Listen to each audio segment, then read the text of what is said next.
Aged okay okay.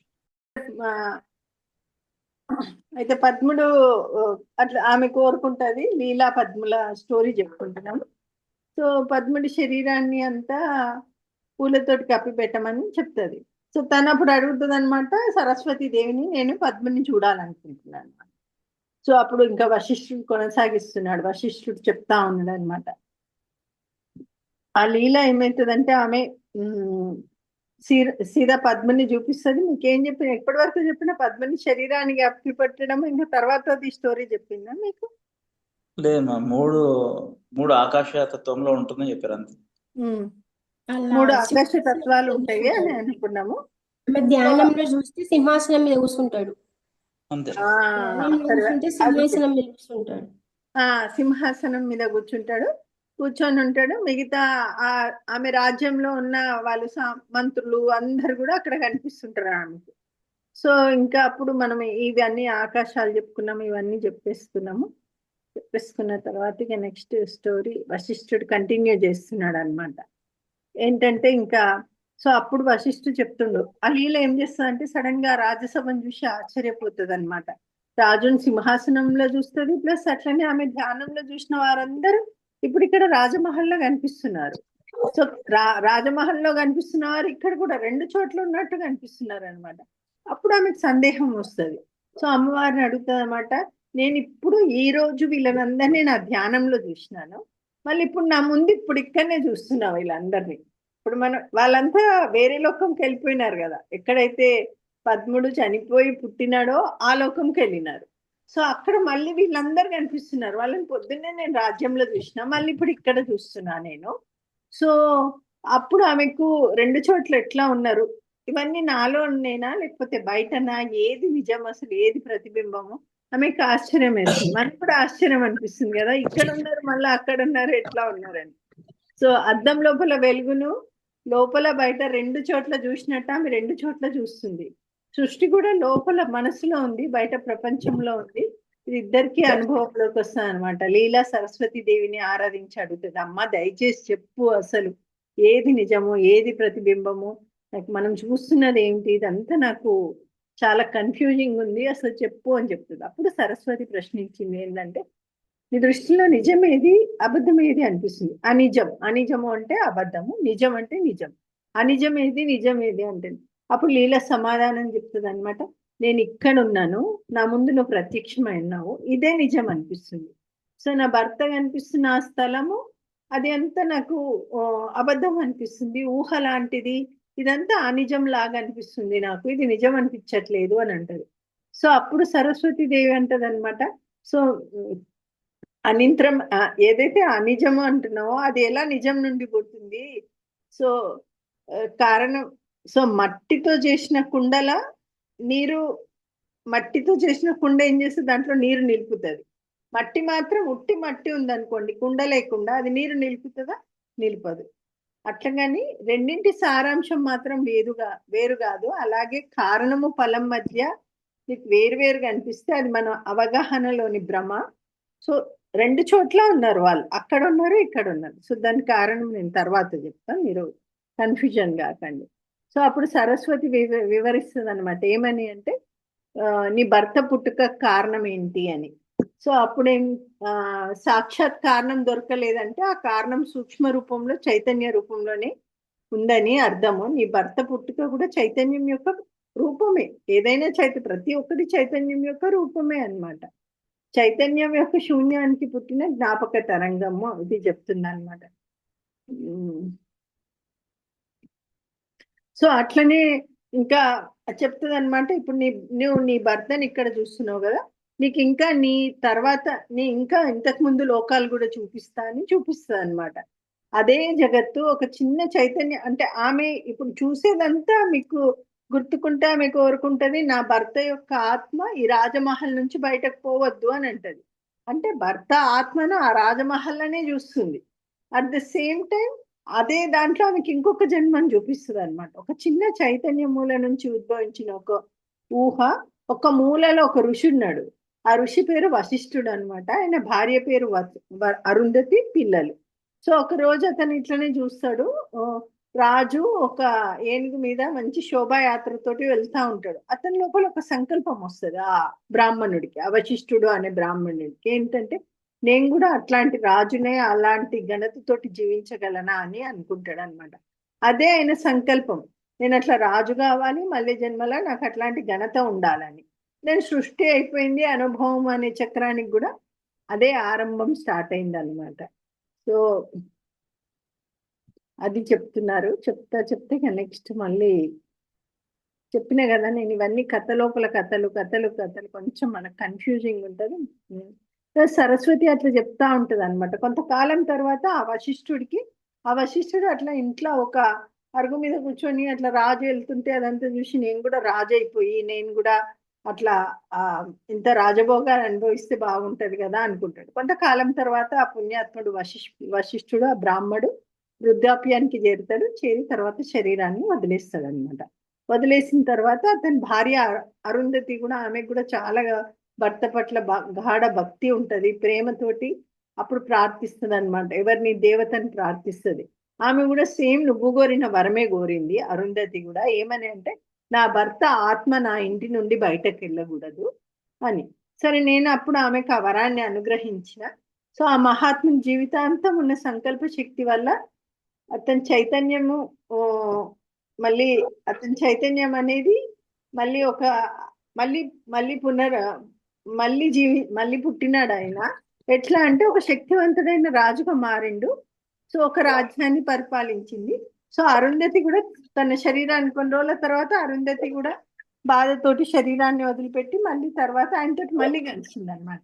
అప్పుడు సరస్వతి బోధ చేస్తుంది. సరస్వతి లీలను చూసి ఇట్లా చెప్పింది, లీలా ఇదంతా వినడానికి ఆశ్చర్యంగా ఉంది కదా.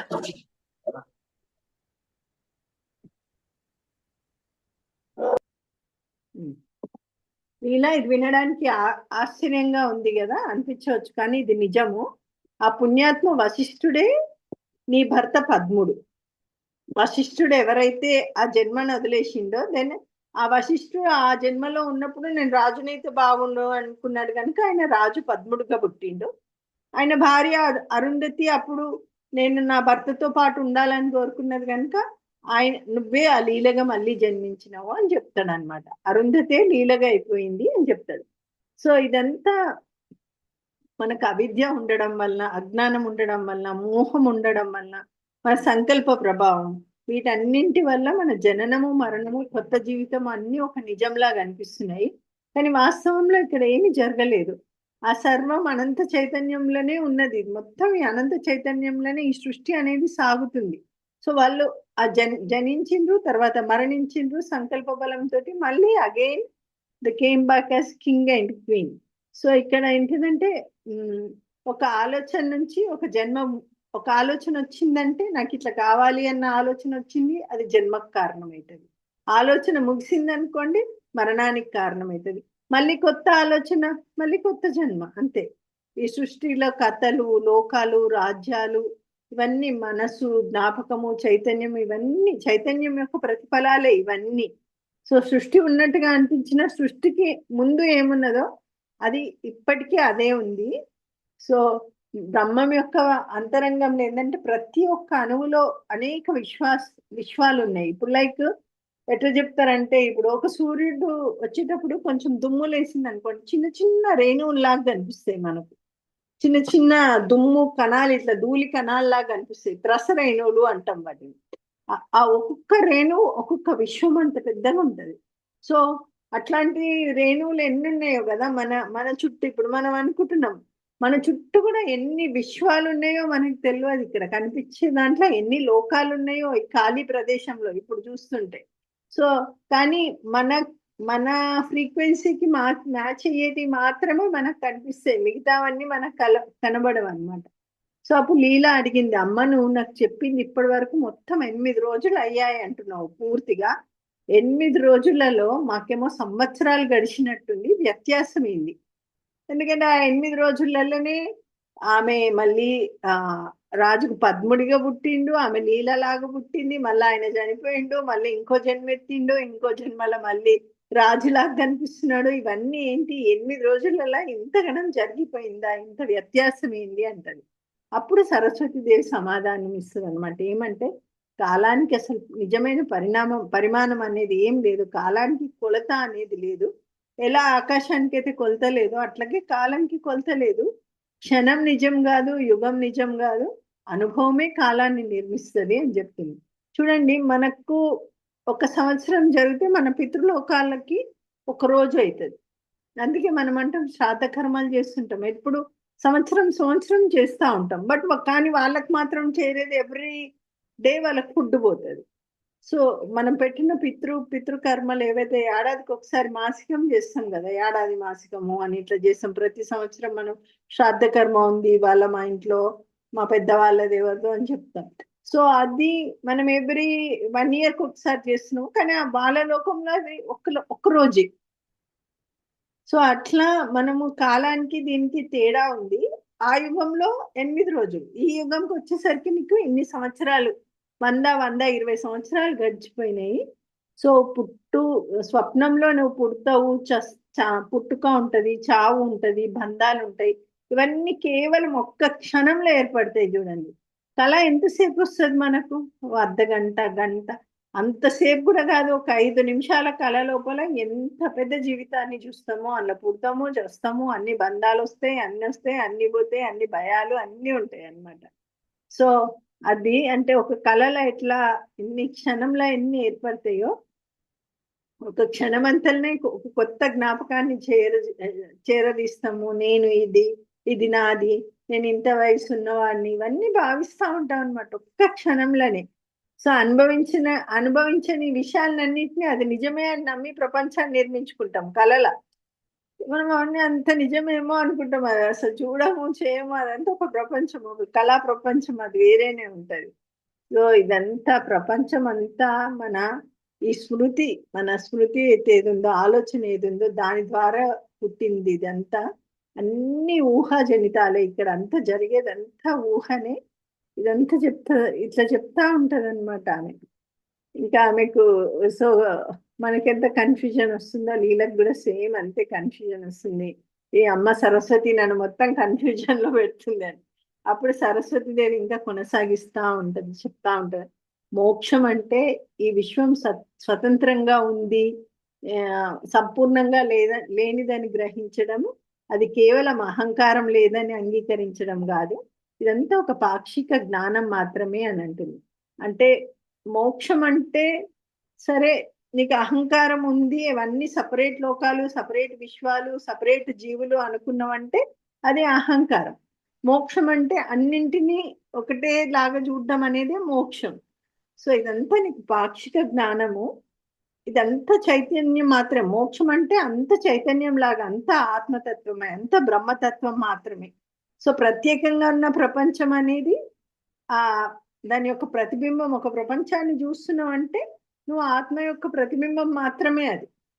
సో అది వేరే కాదు. అది ఆత్మ సీమితం అయిపోతే అది నీకు ఒక ప్రపంచం లాగా కనిపిస్తుంది. సో ఆత్మ విస్తారంగా ఉంది, మనం ఆత్మలో భాగం అనుకున్నప్పుడు అది మనకి ఏకత్వం కనిపిస్తుంది. భిన్నత్వంలో చూసినావు అంటేనే నువ్వు అహంకారాన్ని ఉపయోగిస్తున్నావు అని అర్థం, అంతే. సో సృష్టి మొదలయ్యే ముందు విశ్వము, జ్ఞాపకం, రూపాలు ఇవన్నీ లేవు, ఒట్టి చైతన్యం మాత్రం ఒక్కటే ఉంది. పుట్టుక కంటే ముందు ఒక చైతన్యమే ఉంది. సో ఎప్పుడైతే సృష్టి భావన ఎప్పుడు వస్తుందంటే చైతన్యంలో ఒక ఆలోచన వచ్చింది, ఒక సంకల్పం వచ్చింది, నేను ఇమ్మీడియట్ గా సృష్టి జరిగింది. సో ఎప్పుడైతే మనకు కూడా ఒక సంకల్పం వస్తుంది, మనకు ఒక జన్మ వస్తుంది. సంకల్పం ముగిసిపోతుంది, దెన్ సంకల్పం వచ్చింది, పుట్టుతాం, దెన్ సంకల్పము ముగిసిపోయింది, చనిపోతాం, మళ్ళీ ఇంకో కొత్త ఆలోచన, కొత్త జన్మ. సో అట్లనే సృష్టి భావన కూడా బ్రహ్మ చైతన్యంలో ఒక ఆలోచన తరంగం మాత్రమే. దాని నుంచి సృష్టి అనేది ఆవిర్భవించింది. సో బ్రహ్మ సృష్టికర్తగా కనిపించడానికి కారణం ఏమిటిదంటే అతని స్వరూపంలో ఒక సంకల్పం ఉద్భవించింది. నాకు ఈ సృష్టి కావాలి అనిపించింది, దాని సృష్టి అనేది ఆవిర్భవించింది. సో కానీ ఆ అనుభవం ఇప్పుడు నిజమైంది కాదు. ఎలా అంటే మనం ఒక చెట్టు పైన, ఒక కాకి వచ్చి చెట్టు పైన కూర్చుంది అనుకోండి, అదే టైంకి కొబ్బరికాయ కింద పడ్డది. 2 జరిగినాయి ఒకదానికొకటి. సో అది కూర్చున్నందుకు కాయబడ్డది అని అనలేం మనం. సో అది పండి కింద పడవచ్చు, అది వచ్చి కూర్చున్నది. సో అలాగే కారణము, ఫలము, సృష్టికర్త ఇవన్నీ కేవలం అణువులు, పదాలు మాత్రమే. వాటికి వాస్తవ సంబంధం కాదు అని చెప్తాడు అనమాట. ఇదే నిజంలో ఉన్నది ఒక్కటే అనంత చైతన్యము, అదే సృష్టి, ఇవన్నీ చెప్తా ఉంటది. అదే అనుభవం, అదే పరమార్థము. ఇదే మొత్తం సృష్టి గురించి ఒక చైతన్యం. ఇదంతా మీకు సింపుల్ గా చెప్పాలంటే మనం ఏమన్నా రెండుగా ఊహించుకుంటున్నాము అనంటే అది మనం అహంకారాన్ని యూజ్ చేస్తున్నాం. అద్వైతం అంటే మొత్తం ఏకరూపం, ఒక బ్రహ్మ చైతన్యమే ప్రతి దాంట్లో చూడడమే మనకు అద్వైతం అన్నమాట.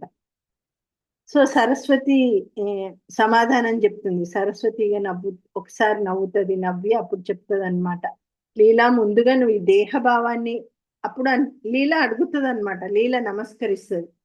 నువ్వు అమ్మ నువ్వేమేమో చెప్తున్నావు, అసలు నీ మాటలు చాలా లోతుకున్నాయి. నా మనసుకి ఒకలాంటి ఆలోచన పరవశం అనిపిస్తుంది, కానీ నాకు ఈ జ్ఞానం ఇంకా స్థిరంగా ఎక్కట్లేదు. సో నేను వశిష్ఠ మహర్షి యొక్క అసలు గృహాన్ని చూడాలనుకుంటున్నా. నువ్వు వశిష్ఠుడు అని చెప్తున్నావు, అరుంధతి అని చెప్తున్నావు, వాళ్ళ కూతుళ్ళు నువ్వు చనిపోయినావు అంటున్నావు, మళ్ళీ అంటున్నావు. ఇదంతా నాకు కన్ఫ్యూజింగ్ ఉంది. ఒక్కసారి నాకు ఆ వశిష్ఠుడి గృహాన్ని చూడాలనిపిస్తుంది అని అడుగుతుంది అనమాట లీల. అప్పుడు సరస్వతి సమాధానం చెప్తుంది ఏమంటే, సరస్వతికి నవ్వు వస్తుంది అమ్మవారికి. నవ్వొచ్చి చెప్తాను, నవ్వుతుంది, నవ్వి చెప్తుంది, లీల ముందుగా నువ్వు ఈ దేహ భావాన్ని వదిలేసి నేను దేహము అనే భావన నువ్వు వదిలేసేయాలి. బ్రహ్మని తెలుసుకోవడం అంటే బ్రహ్మానికి ఉండే దృష్టిని నువ్వు పొందాలి. అప్పుడే నువ్వు బ్రహ్మంని తెలుసుకోగలవు. ఆ అనంత ఆత్మను, ఆత్మతత్వాన్ని, ఆ బ్రహ్మతత్వాన్ని తెలుసుకోవాలంటే ఆ దృష్టిని నువ్వు సాధించాలి అని చెప్తుంది. సో అప్పుడు ఆమె వివరిస్తుంది అనమాట, నా దేహము అనేది, ఈ దేహము శుద్ధ ప్రకాశము, నేను శుద్ధ చైతన్యం అనుకో. నీ దేహము సూక్ష్మమే ఉంది, నీ దేహం చిన్నది, కానీ ఇంకా స్థూల భావానికి నువ్వు, ఈ స్థూల భావానికి బంధితురాలు అయి ఉన్నావు కనుక నువ్వు ఈ చైతన్యానికి రాలేవు. నీ బంధనాలు ఫస్ట్ వదిలేసేవు. ఈ శరీరంతో నువ్వు అన్ని డిఫరెంట్ లోకాలకు వెళ్ళలేవు.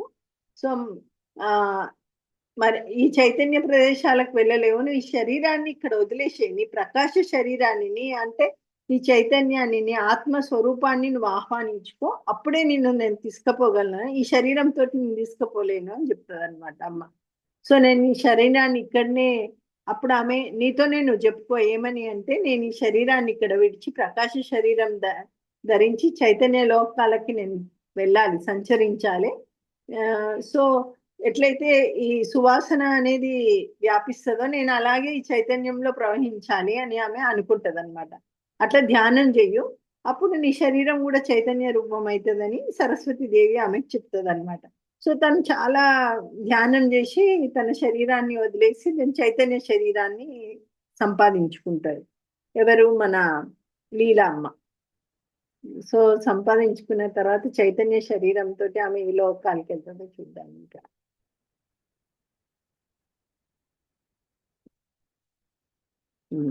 సో సరస్వతి దేవి ఇంకా కొనక సాగిస్తా ఉంది. లీలకి స్వప్నంలో శరీరమే నిజం అనిపిస్తుంది, కానీ స్వప్నం ముగిసిన క్షణంలో ఆ శరీరం అసత్యం అని నువ్వు గ్రహిస్తావు.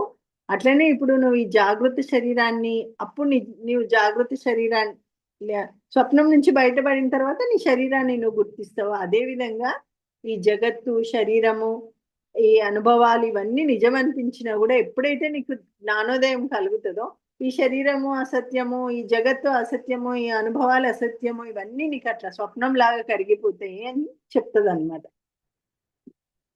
ఈ మోక్షం అంటే ఏంటిదంటే, సో ఈ అనుభవాలను సృష్టించే, ఈ మనకేవైతే అనుభవాలను సృష్టిస్తుంది మన ఆలోచనలు, ఈ ఆలోచనలు అనేటివి సంపూర్ణంగా నశించడమే మోక్షం. మనకు ఈ ఆలోచనలతో ఉన్నాం అనుకోండి, అక్కడ మనకు మోక్షం దొరకలేదు, మనం చైతన్య స్థితిలోకి రాలేదు, ఇంకా మానసిక స్థితిలోనే ఉన్నాం.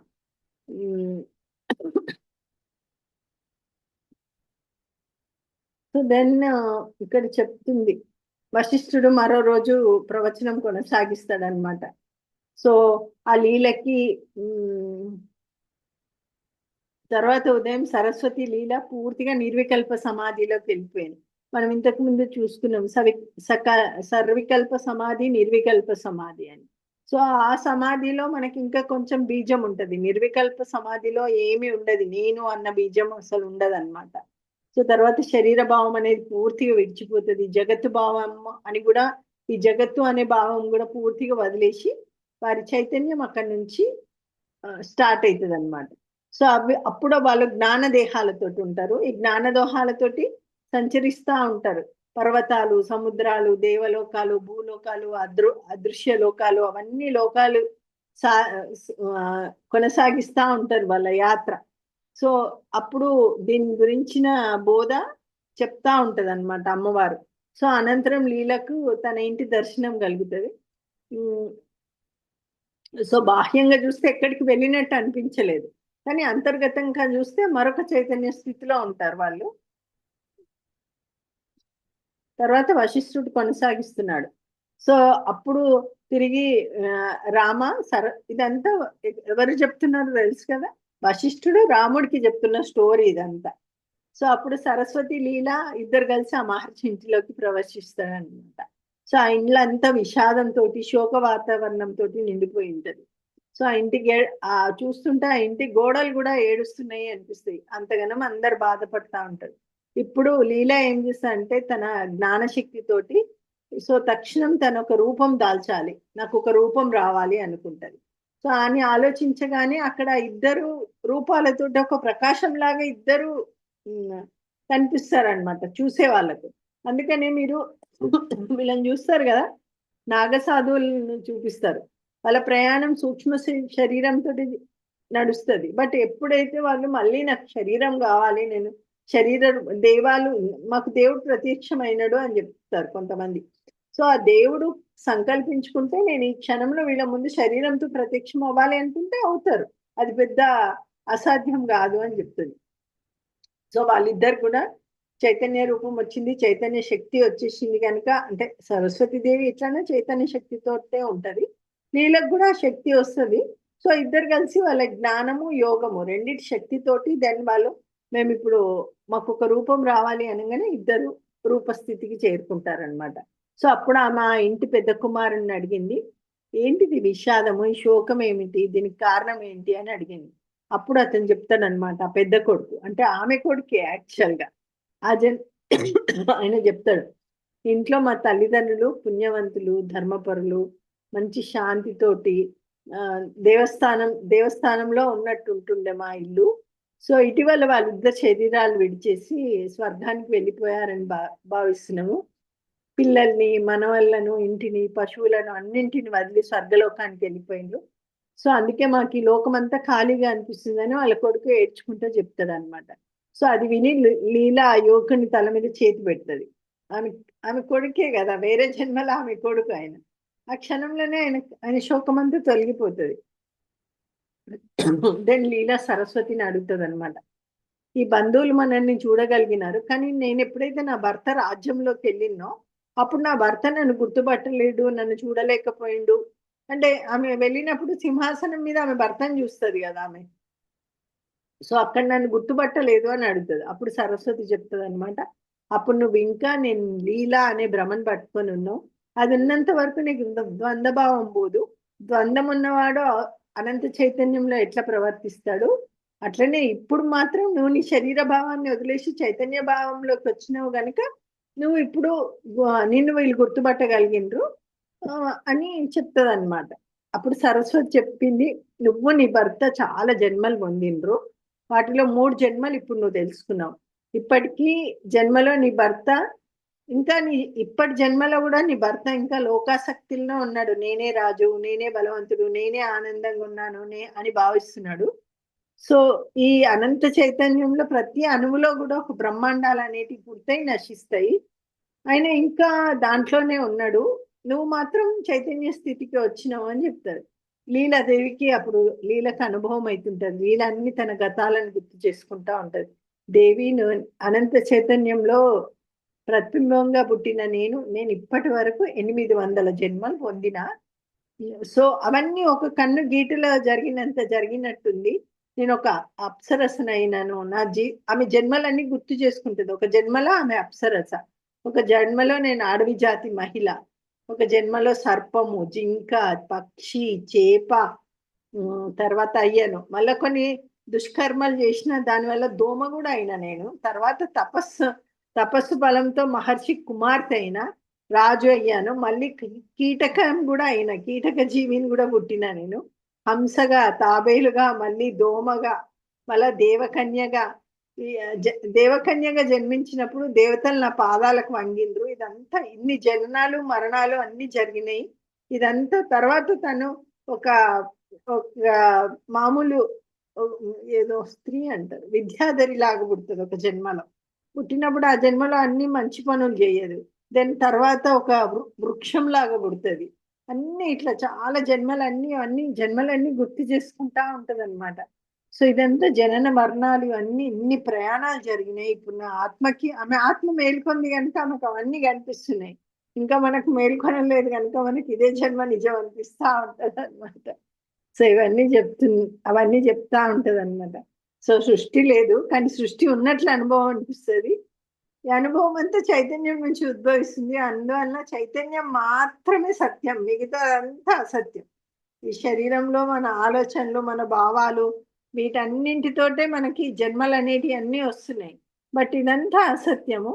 దాన్ని రాముడు అడుగుతాడు అనమాట, భగవాన్ ఆ ఇద్దరు దేవులు అంతటి విశ్వాలను దాటి దూరమైన లోకాలకి ఎట్లా వెళ్ళిండ్రు, ఇంతటి అడ్డంకులు, గెలాక్సీలు, ఇవన్నిటిని దాటి ఎట్లా డిఫరెంట్ లోకాలన్నింటికి ఎట్లా వెళ్ళినారు అని.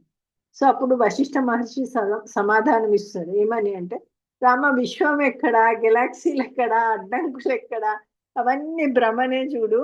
నిజానికి వాళ్ళంతా ఇప్పటి వరకు ఎక్కడున్నారు? ఇదంతా రాణి అంతఃపురంలోనే ఉన్నారు. వాళ్ళు అంతఃపురం దాటి ఎక్కడికి వెళ్ళలేదు వాళ్ళు.